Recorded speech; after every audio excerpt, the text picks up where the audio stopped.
Within the annals of biblical history lies a profound and sobering account that underscores the sanctity of the divine and the dire consequences of irreverence, even when born from good intentions. The story of Uzzah and the Ark of the Covenant, a pivotal moment during the reign of King David, serves as a powerful testament to the awe and reverence required when approaching the sacred presence of God. This narrative, etched in the books of Samuel and Chronicles, unfolds with a mix of celebration and tragedy, leaving an indelible lesson on obedience and the unapproachable holiness of the Almighty. The scene opens with an air of jubilant celebration as King David, filled with pious joy, leads a grand procession to bring the Ark of the Covenant to his new capital, Jerusalem. He danced before the Lord with all his might, a king humbling himself in ecstatic worship. The Ark, a sacred chest overlaid with gold and housing the stone tablets of the Ten Commandments, was placed upon a new cart, drawn by oxen along the dusty road from Bala of Judah. The air was filled with the sounds of lyres, harps, tambourines, and cymbals, a symphony of praise for the return of God's presence among his people after a long absence. However, the joyous procession took a sudden and tragic turn.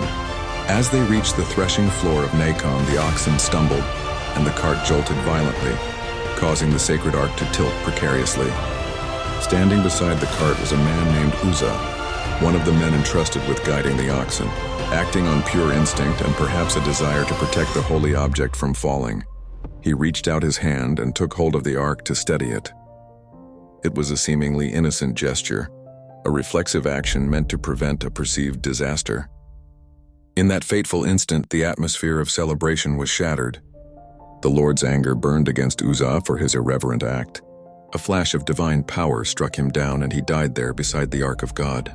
His well-intentioned but unauthorized touch had violated the strict laws God had established for handling the sacred vessel.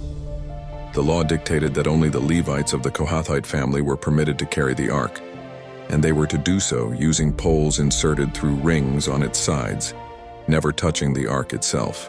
The sudden and shocking death of Uzzah transformed the scene of celebration into one of dismay and profound fear. King David, who had been leading the worship with unbridled joy, was now filled with dread and anger at the harsh judgment.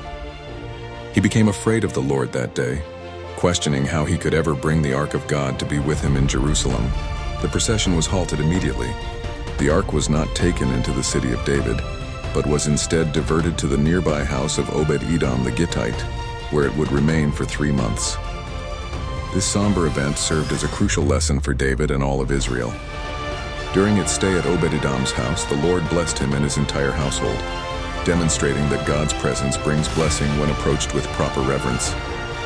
Having learned from the tragic mistake, David later prepared meticulously to move the ark again. This time he followed God's instructions to the letter, sanctifying the Levites and ensuring they carried the ark on their shoulders with the poles as commanded.